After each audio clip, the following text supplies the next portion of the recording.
contemplante.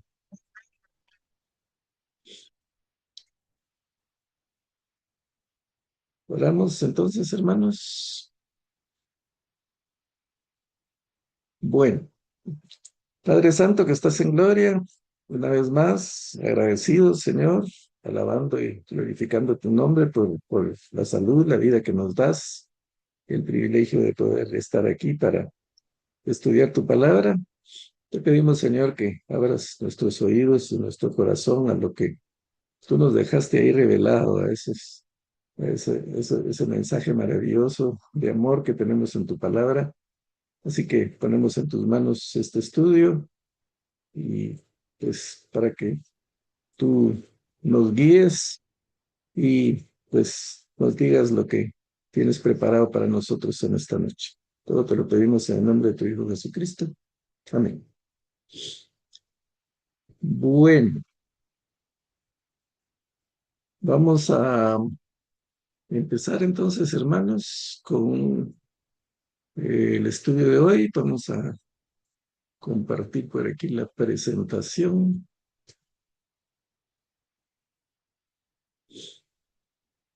Y bueno, aquí la tenemos. Por favor, me confirman si la pueden ver.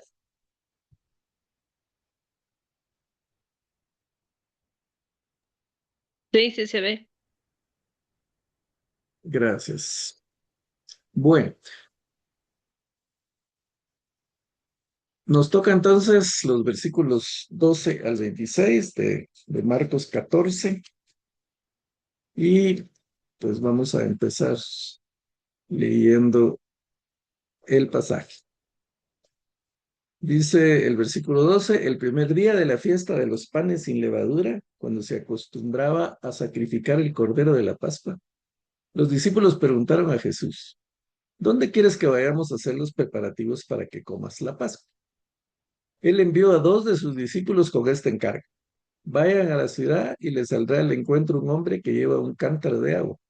Síganlo.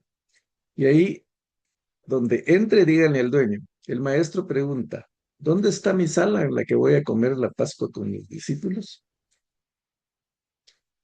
Él les mostrará en la planta alta una sala amplia, amueblada y arreglada. Preparen ahí nuestra cena. Los discípulos salieron, entraron en la ciudad y encontraron todo tal y como les había dicho Jesús, así que prepararon la Pascua. Al anochecer llegó Jesús con los 12. Mientras estaban sentados a la mesa comiendo, dijo: les aseguro que uno de ustedes que está comiendo conmigo me va a traicionar. Bueno, empecemos por estos primeros versículos y después seguimos con los demás. Um, Aquí Jesús está haciendo algo eh, en el día, según el calendario judío, 14 de Nisan, el día jueves, lo que nosotros celebramos como el Jueves Santo. El jueves al final del día, o sea, prácticamente entre el 14 de Nisan y el 15 de Nisan, entre jueves y viernes. ¿Por qué entre jueves y viernes? Porque como hemos mencionado anteriormente, los judíos tomaban los días de la caída del sol a la caída del sol, no como nosotros que es de las 12 de la noche a las 12 de la noche, sino ellos a la puesta del sol, que ha de haber sido alrededor de las 6 de la tarde o las 7. La puesta del sol varía en muchos países. Aquí en Guatemala, pues más o menos es a las 6 de la tarde, se va poniendo como a las 6 de la tarde. Hay otros países como, por ejemplo, en California, donde está nuestra hermana Nuria, a veces a las 7 de la noche, pues todavía parece de día y oscurece más tarde, dependiendo de la época del año. Pero bueno, en conclusión, digamos que era de las 6 de la tarde, en el caso de Jesús, de un día a las 6 de la tarde del otro día. O sea, el jueves terminaba a las 6 de la tarde y digamos a las 7 de la tarde o de la noche ya era viernes. Entonces, al final de ese día, entre jueves y viernes, el primer día de la fiesta era el 14. Y Marcos aclara aquí que era cuando se acostumbraba a sacrificar el cordero de la Pascua. Este es un detalle importante. Sabemos que nada de lo que los escritores bíblicos inspirados por el Espíritu Santo ponen eh, es sin importancia. Todo tiene una razón. No es por capricho, sino por una razón ponen ahí esto. Y por una razón Marcos pone, aclara que es cuando se acostumbraba a sacrificar el cordero de la Pascua. Entonces los discípulos le preguntan a Jesús, ¿dónde quiere que vayamos a hacer los preparativos para que coman la Pascua? Recordamos que Jesús, como mencionamos anteriormente, no tenía un lugar eh, específico donde residir. Eh, Recordemos aquel escriba que le pregunta, ¿dónde vives o dónde moras? Y él le contesta, las zorras tienen guaridas, las aves tienen sus nidos, pero el Hijo del Hombre no tiene donde recostar su cabeza. Él andaba errante, él andaba viviendo en ramadas, en carpas, junto con sus discípulos y de lugar en lugar. En algunas oportunidades, pues lo invitaban a algunas casas. Por ejemplo, la casa de Lázaro, él la visitaba, eran muy amigos de Lázaro y María Marta, y probablemente algunas noches él eh, durmió ahí, reposó ahí. Pero esa casa estaba en Betania. Y aquí, pues Jesús está en Jerusalén. Jesús decidió ir a Jerusalén a pesar del peligro que eso representaba. Ya lo andaban persiguiendo, ya los líderes religiosos habían decidido matarlo. E incluso estaban planeando matar también a Lázaro para evitar la evidencia de los milagros de Jesús. Y sin embargo, a pesar del peligro, pues Jesús va a Jerusalén. Y ya vimos que en lugar de evitar el peligro, pues lo incrementa con todos los enfrentamientos que tuvo el día martes con los diferentes líderes religiosos. Y ahora va a celebrar la Pascua a sabiendas que Jesús sabe perfectamente que lo andan buscando y que lo quieren matar. Y los discípulos, pues no cabe duda que estarían preocupados por eso mismo. Entonces le preguntan a Jesús qué hacer, ¿va? ¿Qué hacemos? ¿Celebramos la Pascua? ¿Dónde vamos a hacer? Y Jesús, pues con toda la seguridad y confianza del mundo, les da estas instrucciones. Dice, él envió dos de sus discípulos. Por los otros evangelios siempre comentamos que para entender bien esto tenemos que leer los cuatro evangelios. Yo por eso les pongo aquí los pasajes paralelos. Aquí estamos hablando de Mateo 26, 17 y 30 y Lucas 22, 7 y 23, que son los que relatan eso, a pesar de Marcos. No está Juan en esta porción específicamente. Ya en otras porciones entra también Juan. Pero los evangelios se complementan y dan detalles adicionales. Entonces, por los otros evangelios sabemos que a los dos discípulos que él mandó fue a Pedro y a Juan.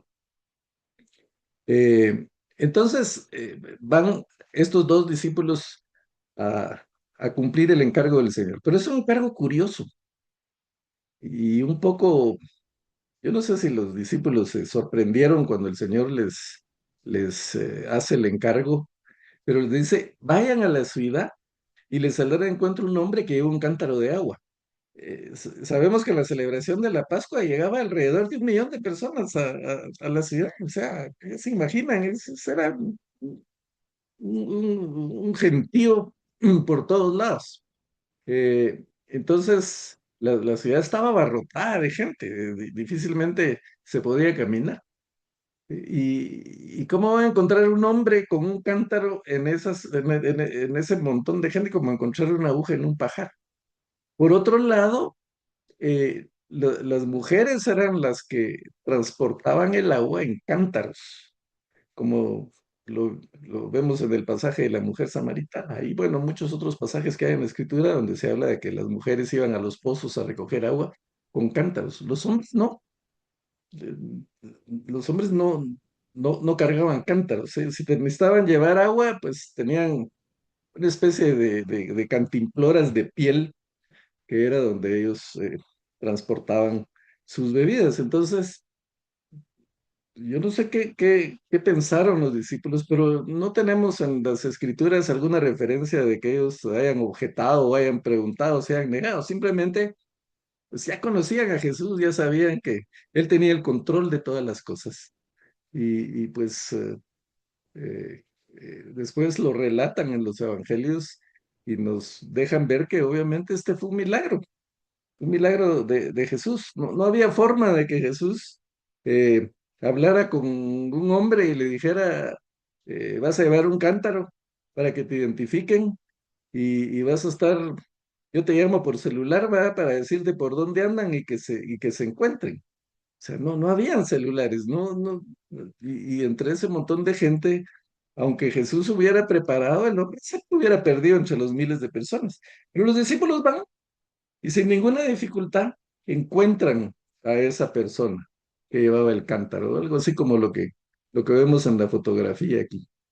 Entonces, eh, pues ya de aquí vemos un aspecto milagroso, vemos cómo el Señor está en control de todas las cosas, vemos cómo todo lo que pasó no fue una coincidencia, no fue pues que se cumplieran los malos deseos o la maldad de los que querían apresarlo, él ya lo tenía todo coordinado, eh, pues milagrosamente.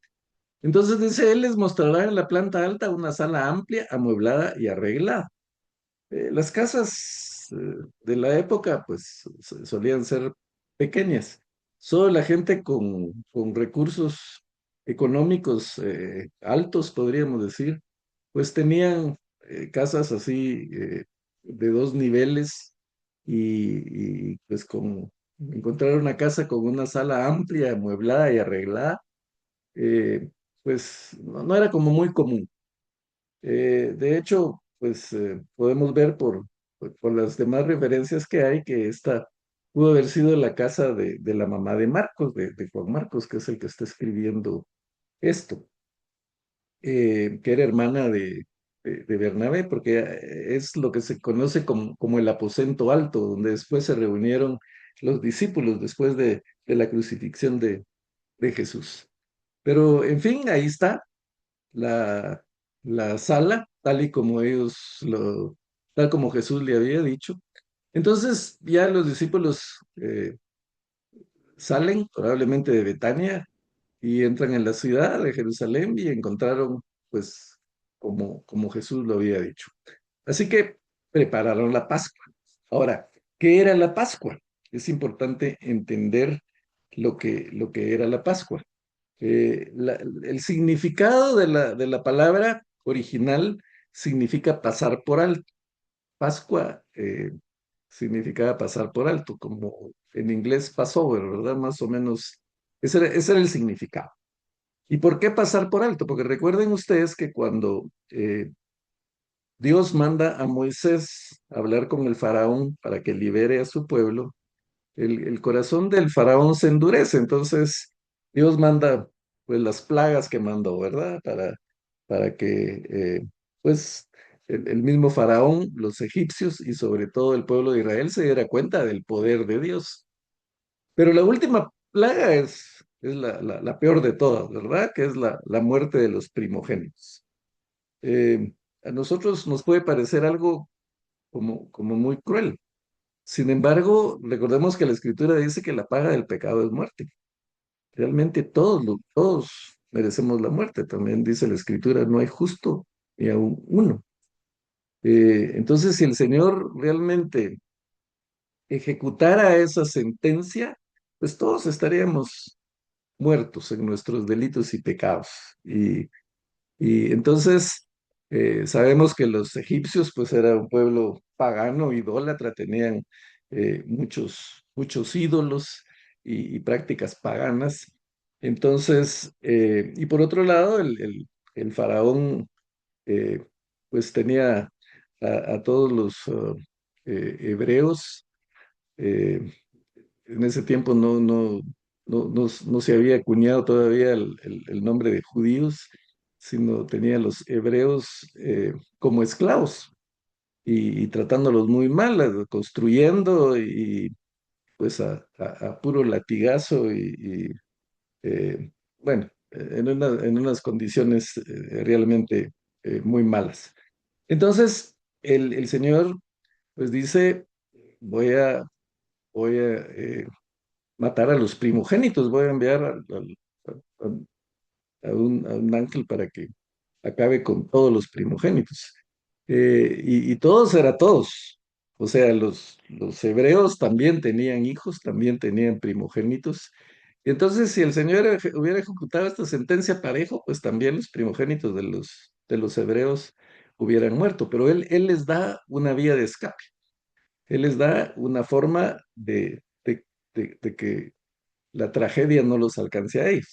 Entonces, la instrucción que les da es que tienen que matar un cordero y pues la sangre del cordero, tomar un hisopo, una especie de brocha, ¿verdad? Y rociar los dinteles de la casa con la sangre del cordero, para que cuando el ángel de la muerte pasara y viera la sangre del cordero en los dinteles de las puertas, pues no iba a tocar las casas de los hebreos. Yo no sé si todos cumplieron con hacer eso, si todos creyeron. No nos da ese detalle la escritura, pero pues obviamente deducimos que si alguno no lo hizo, pues también seguramente pues perdieron a su primogénito, pero damos por sentado que todos creyeron en lo que Dios había dicho por medio de Moisés. Y entonces el ángel pasó por alto las casas de los hebreos y pues eso permitió que al final Faraón cediera y los dejara ir. Ellos ya estaban preparados, de hecho prepararon panes sin levadura según la instrucción del Señor y los prepararon sin levadura porque tenían que salir corriendo. Una vez el Faraón diera la eh, bandera verde, por decir así, para que salieran. Ellos inmediatamente ya tenían que estar vestidos con con sus vestiduras bien ajustadas, ¿verdad? Ya listas para salir. Y los panes los tenían que comer a la carrera y era sin levadura porque no podían esperar que la masa se fermentara y que creciera, sino que simplemente así era. Entonces ya se quedó estipulado y el Señor pues también dio esas instrucciones cuando ya el pueblo estaba en el desierto, de que conmemoraran esa salida de Egipto, esa liberación de la esclavitud de Egipto, gracias a la misericordia del Señor y la sangre del Cordero derramada para que los primogénitos no murieran. Entonces, la Pascua significa eso, pasar por alto. Y durante miles de años eh, pues, judíos siguieron celebrando la Pascua. Y la celebración de la Pascua era todo un ceremonial, era todo un proceso.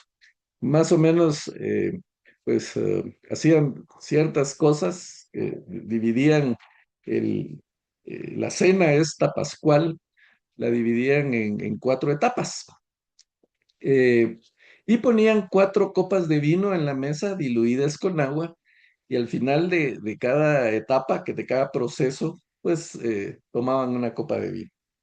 El padre, el líder de la casa, el, el- el patriarca, podríamos decir, dirigía esta cena y entonces en cada parte del proceso él decía ciertas cosas. Por ejemplo, cuando tomaban el pan o repartían el pan, él decía, este es el pan de nuestra aflicción que nuestros padres comieron en el desierto. Obviamente, cuando el pueblo andaba en el desierto, pues andaba con aflicción ahí, que andaban vagando lejos de su casa y entonces comían del maná que el Señor les daba. Eh, pero pues para ellos era una aflicción y lo recordaban en la Pascua de esa manera.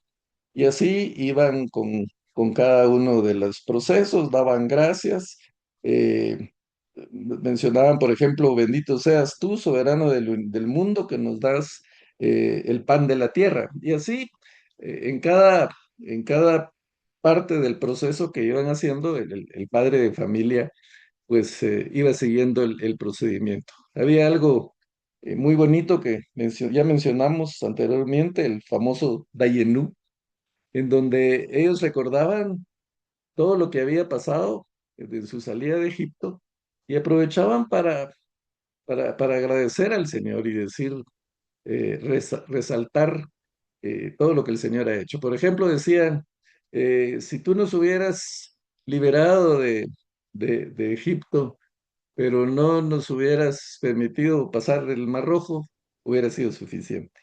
Después decían, bueno, si tú nos hubieras permitido pasar el Mar Rojo, pero no hubieras destruido a nuestros enemigos cuando quisieron pasar, hubiera sido suficiente. Si hubieras destruido a nuestros enemigos, si nos hubieras llevado al desierto eh, y no nos hubieras alimentado con el maná, hubiera sido suficiente. Y así iban dando todo lo que había pasado, todos los pasos y diciéndole al Señor, pues hiciste más de lo suficiente, ¿verdad? Por nosotros. Y eso es una enseñanza para nosotros porque el Señor ha hecho tantas cosas. Eh, con que hubiera hecho la mitad o la décima parte de lo que ha hecho por nosotros, pues podríamos decir que hubiera sido suficiente, pero Él en su infinito amor y misericordia, pues hace mucho más de lo que nosotros merecemos y que podemos esperar. Pero este era el procedimiento, o sea, iban paso a paso en las cuatro etapas, digamos, de lo que era la celebración, la cena pascual. Pero lo más importante de esa celebración era el cordero. O sea, tenían que sacrificar un cordero, prepararlo y eso era lo que comían en la cena pascual. Así que bueno, preparan la Pascua, llega Jesús con los 12 y mientras estaban sentados a la mesa, él dice, les aseguro que uno de ustedes que está comiendo conmigo me va a traicionar. Esto no, obviamente no estaba en el protocolo, ¿verdad? No estaba en el proceso que debían de seguir. Entonces ya se imaginan ustedes la sorpresa de los discípulos.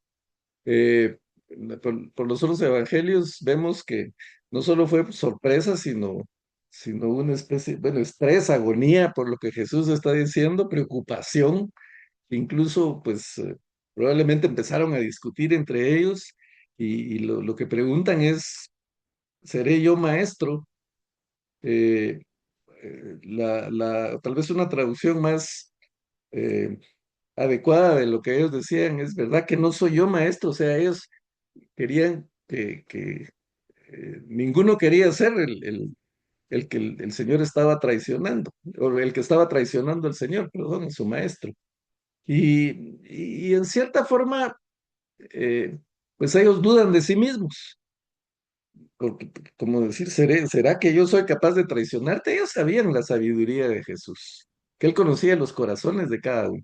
Es cuando Jesús hace esa afirmación, aquello de que, ¿será que yo voy a ser capaz de traicionarte? Y entonces, como que le piden al Señor que él diga no, le piden a Jesús que él diga no. Y hay otra enseñanza para nosotros ahí, hermanos, que nosotros no tenemos que sentirnos siempre como muy seguros de que no le vamos a fallar al Señor. De hecho, pecamos todos los días y todos los días necesitamos arrepentirnos y pedir perdón por nuestros pecados. No podemos, eh, pues, decir como que, bueno, yo ya soy cristiano, ya conozco al Señor, entonces yo ya no voy a caer, ya no voy a fallar. Eso, pues también lo hemos mencionado mucho, que la Escritura dice, el que piensa que estar firme, mire que no caiga. Y debemos de tener siempre esa preocupación de que estamos expuestos a caer. Hay grandes líderes sirviendo al Señor que han caído. Entonces, pues el enemigo está pendiente ahí de cualquier fisura en nosotros para para caer. Entonces, de alguna manera, los discípulos están dudando de sí mismos.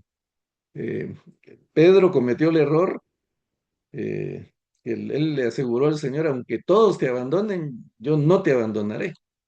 Eso justamente es la falsa seguridad que no debemos tener. Y Pedro nos lo comprobó, y a pesar de haber dicho eso, fue el primero que negó al Señor y lo negó 3 veces, ¿verdad? Pero bueno. aquí está la situación. Él, Jesús, pues advierte aquí que hay un traidor en el grupo, todos se asustan. Y aquí tenemos esta reproducción del famoso cuadro de Leonardo da Vinci de la Última Cena, en donde él justamente quiere representar aquí ese momento cuando Jesús anuncia que alguien lo va a traicionar. Entonces podemos ver en las reacciones de todos los discípulos que están discutiendo entre ellos, que están como que preguntándose que quién es, y es con un poco de gesto de sorpresa. Sin embargo, vemos a Judas aquí, que es el tercero, digamos, a la izquierda de Jesús, que está como recostado con un vaso en la mano. Algunos lo ponen con la bolsa de dinero, pero se ve como más tranquilo que todos los demás. Él no está hablando con nadie, no está discutiendo, no está señalando, simplemente está ahí como muy tranquilo. Ahora, este cuadro de Leonardo da Vinci tenemos que advertir que no es del todo correcto, porque en esa época no se usaba este tipo de mesa como el que tenemos nosotros ahora, una mesa alta y sillas alrededor. Esto no era así. Entonces, los errores de Leonardo da Vinci es uno, la mesa, que no pudo haber sido de esa manera, y la otra es que vemos a Judas un poco lejos de Jesús. De hecho, hay dos personas ahí en medio. Y por lo que vemos en las escrituras, Judas estaba probablemente, muy probablemente, a la izquierda de Jesús y Juan a su derecha. Esos eran los puestos eh, de honra, digamos, con un maestro, con un líder, el que estaba a la derecha y a la izquierda. Por eso los hijos de Zebedeo le van a pedir a Jesús, cuando tú reines, cuando seas el rey de Israel y estés ahí en tu trono, queremos estar uno a la derecha y otro a la izquierda. Querían los puestos de privilegio. Pero pues, conocemos lo que Jesús les dijo, ¿verdad? Que eso no iba a ser así. Pero probablemente Jesús estaba, perdón, Judas estaba a su izquierda, eh, y pues vemos más adelante lo que Jesús dice. Ellos se pusieron tristes y uno tras otro se empezaron a preguntarle, ¿acaso seré yo? ¿O verdad que no soy yo? Es uno de los 12, contestó, uno que moja el pan conmigo en el plato. Por eso sabemos que Judas estaba prácticamente a la par de él.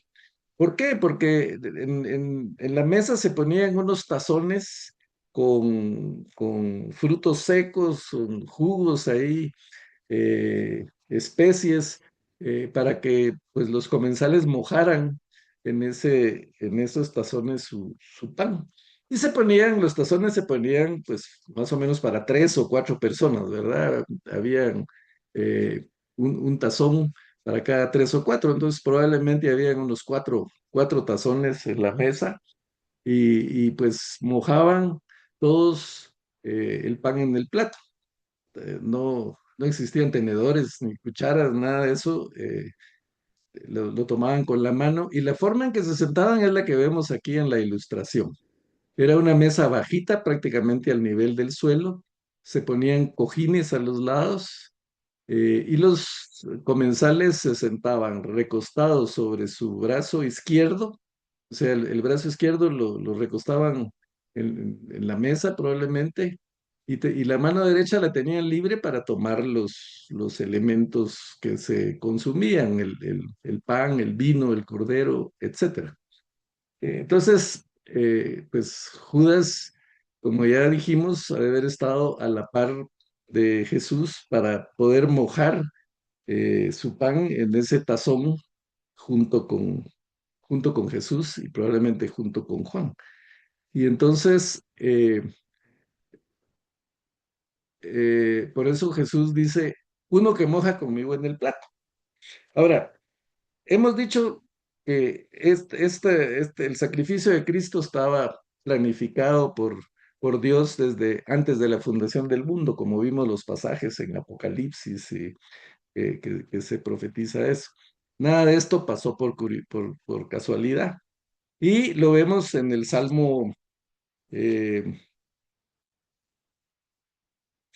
Salmo 41. Salmo 41, versículo 9 dice, aún el hombre de mi paz, en quien yo confiaba, el que de mi pan comía, alzó contra mí el calcañar. Este salmo lo escribió David probablemente por la traición de Agitofel. Agitofel era uno de sus consejeros, era su hombre de confianza. Las personas que uno escoge como consejeros son los más cercanos, su amigo. Y que cuando Absalón, su hijo, se rebela contra David y quiere quitarle el reino a David, incluso quiere matar a David, Agitofel se une a él, se vuelve aliado de Absalón y traiciona a David. Entonces hay mucha similitud.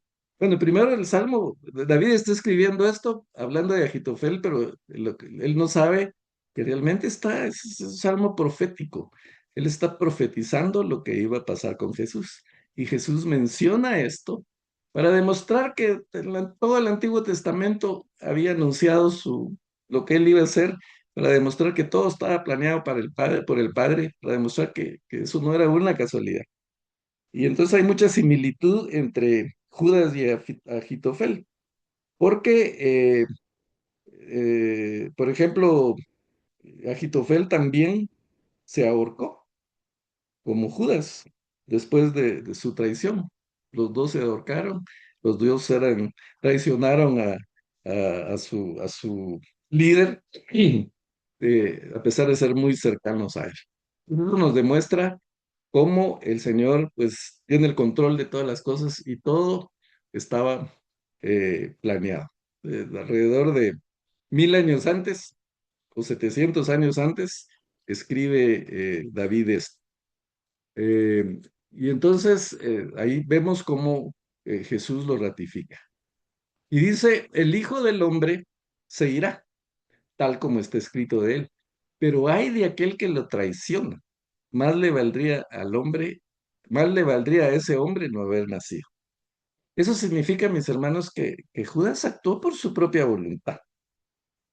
Él no fue, pues, ya estaba planeado que alguien lo iba a traicionar, pero el que tomó la decisión de traicionarlo fue Judas. Él fue responsable. Eso nos enseña, mis hermanos, que nosotros somos responsables de nuestros actos. El enemigo no puede torcernos el brazo y obligarnos a hacer algo. No somos esclavos del enemigo. Él está pendiente, él está tentando, él está poniendo maldad en nuestra mente. Se atrevió a tentar al mismo Jesús, no nos va a tentar a nosotros, pero no nos puede obligar. Los que tomamos las decisiones de actuar, los que tomamos la decisión de pecar, de hacerle caso a Satanás, somos nosotros. Pero ni Satanás nos puede obligar, ni Dios nos quiere obligar. Él nos ha dado la capacidad de decisión, Él no nos obliga, Él nos deja decidir y respeta nuestras decisiones. Lo hemos mencionado mucho y el mejor ejemplo que yo pongo y que menciono tanto es del joven rico que llega con Jesús a decirle que qué debe hacer para heredar la vida eterna. El Señor le dice, pues guardar los mandamientos, él dice que ya los guarda, entonces le dice, bueno, deja todo lo que tienes, toma tu cruz y sigue. Y entonces el joven dice que se puso triste porque tenía muchos bienes y se fue. Pero la Biblia dice, Jesús lo amó, pero lo dejó ir, no lo retuvo, no lo obligó, porque Él respeta nuestras decisiones. Le dolió, le entristeció. Aquí vemos por los demás evangelios que Jesús estaba angustiado aquí en la última cena. Había angustia en su corazón, porque Él sabía lo que iba a pasar, Él sabía que Él lo iba a traicionar. Entonces imagínense ustedes saber que una persona muy cercana a nosotros, alguien un muy buen amigo con que nosotros hemos ayudado mucho, que hemos pasado bonitos momentos y de repente que nos traicione y saber que él fue, ¿va? Que fue ese amigo el que nos traicionó. Pues fue algo doloroso para Jesús. Así que este es un momento triste eh, para Jesús, pero obviamente todo esto tenía que pasar como pasó. Entonces, vemos cómo Jesús rompe el protocolo, rompe el procedimiento, no está siguiendo todos esos pasos que se acostumbraban a seguir. No porque no los conocía perfectamente, pero él está cambiando aquí el significado de la Pascua. Más bien no lo está cambiando, lo está enfatizando, porque él está por así decirlo, implementando una nueva celebración, que es lo que nosotros ahora celebramos como la Cena del Señor o la Santa Cena. Para nosotros, pues es una copita de jugo de uvas y un pan, y así lo conmemoramos y lo recordamos, pero en la iglesia primitiva era una cena formal como la que tenía Jesús aquí con sus discípulos. Rompe el protocolo. Entonces, como mencioné, aquí dice, Jesús tomó el pan, lo bendijo, lo partió, se los dio a ellos, pero no les dijo lo que se decía. Bendito sea tú, soberano del mundo, que nos das el pan de la tierra. Jesús lo que dice, tomen, esto es mi cuerpo. Y los discípulos aquí, pues, se han de haber ido de espaldas, ¿verdad? ¿Cómo así que este es mi cuerpo? Eh, pues lo que les está diciendo, el procedimiento decía, este es el pan de nuestra aflicción que comieron nuestros padres en el desierto. Él está diciendo, este es mi cuerpo y esta es la aflicción que voy a pasar eh, en la cruz del Calvario. Eso también está profetizado en Isaías 53. Dice, ciertamente llevó él nuestras enfermedades y sufrió nuestros dolores, y nosotros le tuvimos por azotado, por herido de Dios y abatido. Mas el herido fue por nuestras rebeliones, molido por nuestros pecados.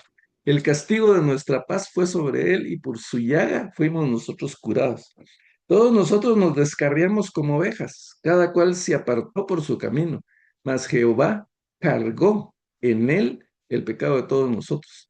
Angustiado él y afligido. Aquí lo vemos angustiado y afligido. Isaías dice, angustiado él y afligido, no abrió su boca, como cordero fue llegado al matadero, y como oveja delante de sus trasquiladores se enmudeció y no abrió su boca. Por cárcel y por juicio fue quitado, y su generación, ¿quién la contará? Porque fue cortado de la tierra de los vivientes y por la rebelión de mi pueblo herido. Y así va, y se dispuso con los impíos su sepultura, mas con los ricos fue su muerte, aunque nunca hizo maldad ni hubo engaño en su boca. Con todo eso Jehová quiso quebrantarlo, sujetándolo a padecimiento. Cuando haya puesto su vida en expiación por el pecado, verá linaje, vivirá por las gorillas, y la voluntad de Jehová será en su mano prosperada. Entonces, todo esto está profetizado miles de años antes. O sea, no hay nada como algunos podrían pensar. Hay quienes han tratado de desmitificar a Jesús y hablan de un Jesús histórico, un Jesús que sí, pues existió, es parte de la historia, pero fue alguien que le salieron las cosas mal, ¿verdad? Él quería ser Mesías, gobernar Israel, pero le salieron las cosas mal, entonces lo atraparon, lo crucificaron y lo mataron. Eso es lo que muchos piensan, pero nada de eso fue así. A Jesús no le salieron las cosas mal. El Señor había provisto una vía de escape de la muerte, del juicio del Señor sobre nosotros. Como pecadores merecemos el juicio del Señor y la muerte, pero el Señor proveyó a su Hijo, la sangre de su Hijo, el Cordero de Dios que quita el pecado del mundo, como lo anunció Juan el Bautista. Tu sangre no fue derramada, no fue, pues no se puso en los dinteles de las puertas, fue derramada en la cruz del Calvario, pero el asunto fue el mismo. Lo que pasó con el pueblo hebreo en Egipto, estaba anunciando lo que Jesús iba a hacer. Iba a haber se iba a sacrificar un cordero para que los primogénitos se salvaran y el pueblo fuera liberado de la esclavitud de Egipto. Aquí Jesús, Él es el cordero. Dijimos al principio que el plato principal de la cena pascual era el cordero. Sin embargo, ninguno de los evangelistas, ninguno de los cuatro menciona que hubo un cordero. Se menciona el pan, se menciona el vino, pero no se menciona el cordero. No hubo cordero, porque el cordero estaba sentado a la mesa con ellos. El cordero era Jesús. Y eso es lo que él está diciendo. Este es mi cuerpo. Yo soy el cordero. Este es mi cuerpo y esta es mi sangre. Y entonces él toma también la copa, dio gracias, se la pasó a ellos y todos bebieron de ella. Y les dice, esto es mi sangre es derramado por muchos. Les aseguro que no volveré a beber del fruto de la vid hasta aquel día en que beba el vino nuevo en el reino de Dios. Después de cantar los salmos, salieron al monte de los olivos. Miren, hermanos, esto es bien significativo y es bien importante que lo entendamos y que lo sepamos. Aquí Jesús está rompiendo el procedimiento, está rompiendo el protocolo porque está estableciendo una nueva celebración, una nueva Pascua. Y todo lo que él está diciendo es muy significativo. Ah, él, como mencioné, se ponían cuatro copas, que eran las que eh, marcaban cada uno de los procedimientos. Él no sigue para nada el procedimiento. Y por lo que dicen los otros evangelios, podemos ver que él tomó la tercera, en el tercer proceso, digamos, en el tercer procedimiento, él tomó esta copa, pero él nunca tomó la cuarta, la última copa. No llegó hasta ahí, se quedó en la tercera copa. Y entonces aquí Marcos menciona que dijo, les aseguro que no volveré a beber del fruto de la vid hasta aquel día en que beba el vino nuevo en el reino de Dios. Mateo dice eh, en 26:29, y os digo que desde ahora no beberé más de este fruto de la vid hasta aquel día en que lo beba de nuevo con vosotros en el reino de mi Padre. Miren qué significativo que no haya tomado la cuarta copa. La cuarta copa de esa cena la dejó para tomarla con nosotros, hermanos, en el reino de su Padre. Cuando estemos con Él en gloria, nosotros vamos a compartir esa copa, esa celebración ahí va a ser la conclusión. Él lo ofreció, Él hizo todo este simbolismo.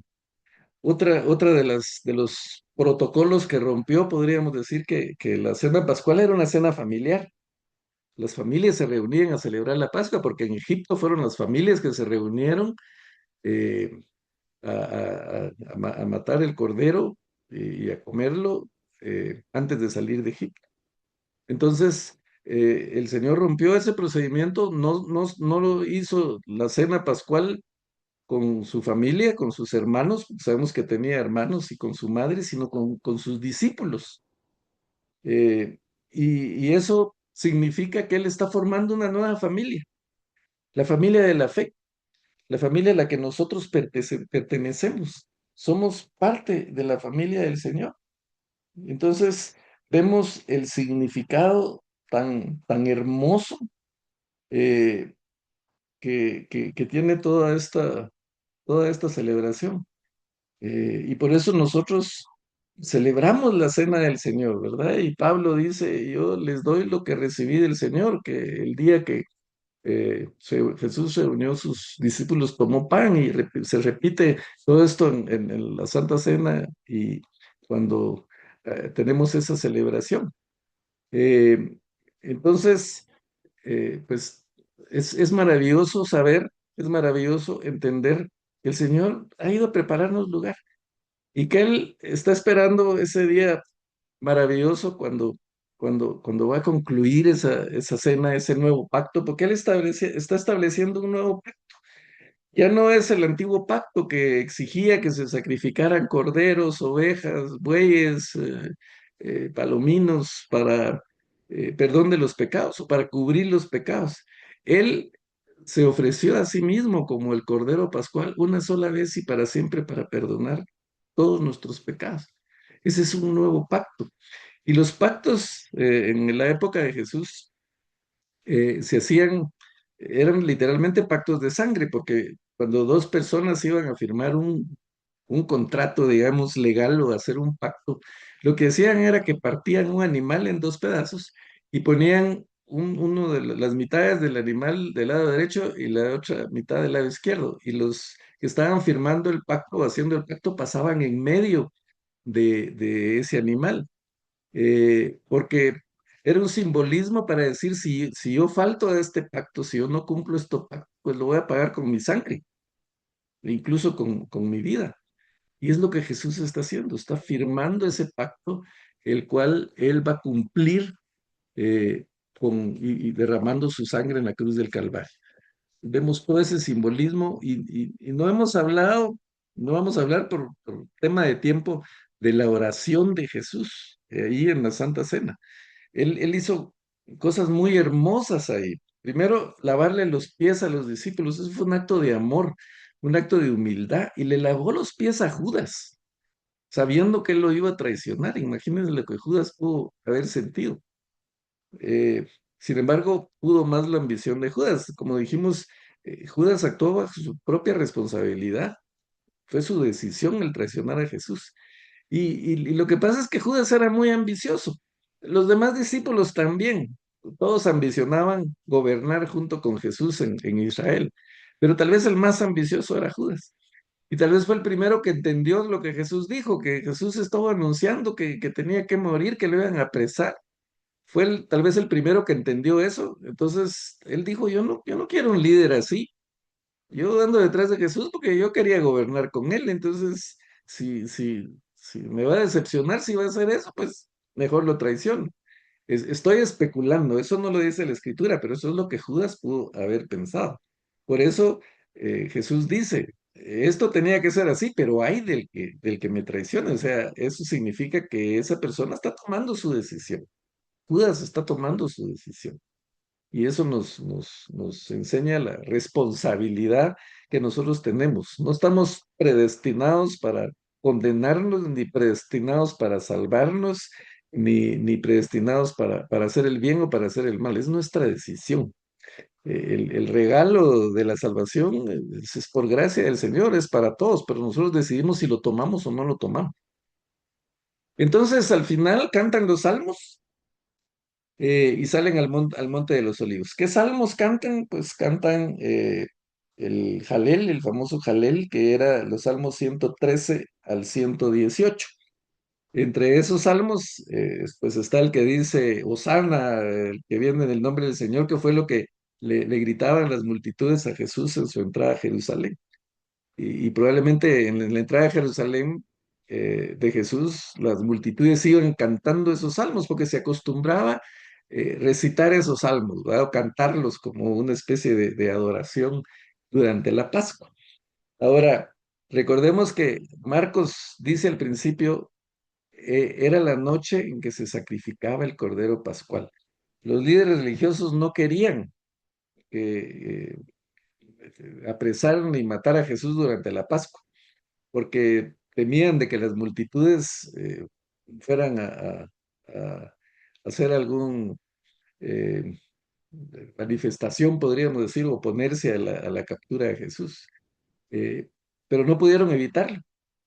Y lo que aceleró que fuera durante la Pascua, o en la Pascua precisamente, cuando se sacrificaba el Cordero Pascual que sacrificaron a Jesús, lo que aceleró fue la traición de Judas. Porque incluso Jesús le dice, ve y haz tú lo mismo. Perdón, le dice, lo que has de hacer, hazlo pronto. Estoy cruzando pasajes. Porque es cuando Judas, uno de lo que les dije, ¿seré yo? ¿Acaso soy yo? Y entonces él le dice, tú lo has dicho. Así que lo que has de hacer, hazlo pronto. Entonces, pues ya descubierto Judas, ya no puede dejar pasar más tiempo. Y entonces tiene que ir con los líderes religiosos, traicionar a Jesús, decirle dónde está. Eh, Entonces, eso permitió que se cumpliera todas las cosas tal y como estaban en el plan de Dios, que Jesús fuera sacrificado durante la Pascua como el Cordero Pascual y confirmara todas las profecías del Antiguo Testamento y confirmara pues que Él está en control de todas las cosas y confirmara por medio de eso que Él llevó sobre sí nuestros pecados y que por eso ahora podemos ser, como dice el apóstol Pablo, justificados pues por la fe, tenemos paz para con Dios por medio del Señor Jesucristo. El Señor Jesucristo estableció una nueva Pascua, una nueva liberación, no de Egipto, sino liberación de la esclavitud del pecado. perdonando nuestros pecados y liberándonos para que tengamos paz para con Dios. Entonces, por tiempo, eh, lo dejamos aquí. Vamos a seguir la próxima semana y vamos a tener la oportunidad de analizar esa hermosa oración que Jesús hace con todo el amor del mundo para sus discípulos y que para nosotros, que nosotros somos sus discípulos, nosotros somos sus seguidores y Él pues hace todos esos actos de amor en esa su última cena que dejó inconclusa para la, la cena o la comida o la celebración o el evento ese maravilloso que vamos a tener un día con Él en su gloria. Así que hasta ahí tenemos lo de hoy, mis hermanos. Así que les dejo el tiempo si quieren comentar algo, preguntar algo. Pues bien preciosa la lección, realmente, ¿verdad? Como él sabía todo y dejó pues que lo entregaran y todo, él ya sabía todo y nos, nos enseña que nosotros hacemos lo que nosotros queremos, ¿verdad? Y si lo queremos hacer el mal, pues ya es cuestión de nosotros, ¿verdad? Así como hicieron ellos para entregarlo y todo, pero él ya sabía, él sabe nuestros pensamientos, él sabe todo lo que vamos a hacer, Sí, ¿verdad? O él sea, usa, él usa hasta la maldad, lo malo, para cumplir sus propósitos. O sea, el plan de Dios es inalterable. Nosotros sí, tenemos la elección de hacer lo bueno o hacer lo malo, pero hagamos lo bueno o lo malo, el plan del Señor se va a cumplir. sí. No hay nada que lo pueda alterar, porque así es. Los líderes religiosos pensaron que se habían salido con la suya, que habían acabado con Jesús, pero no sabían que estaban cumpliendo el plan de Mm, Dios desde sí, antes de la fundación del mundo. pues sí, Y sí. es, Precioso, gracias. muchas gracias. Mm, Hermano Manuel, gracias a usted por estar aquí. Bendiciones también. sí, bendiciones para Bueno, todos. los dejo Mm, descansar entonces. Pasen buena noche y qué bueno que nos igualmente, pudimos reunir. pasen feliz noche. Bye. Noche, feliz Cuídense. noche, Dios, Mm, Nuri. te quiero, los quiero Yo mucho. también, un abrazote y un besote. Gracias, Otro igualmente. para la Guise. Sí, muchas gracias. Pasen feliz noche. Adiós. Gracias, Nuri, Bye. igual. Nos vemos, hermanas, hermana Laura, hermana Karina, hermano Y Manuel, hermanitas, que Dios me las bendiga a Nuri. todas, a todos, sí. Bendiciones. Bye, muchas gracias. Igualmente a ustedes.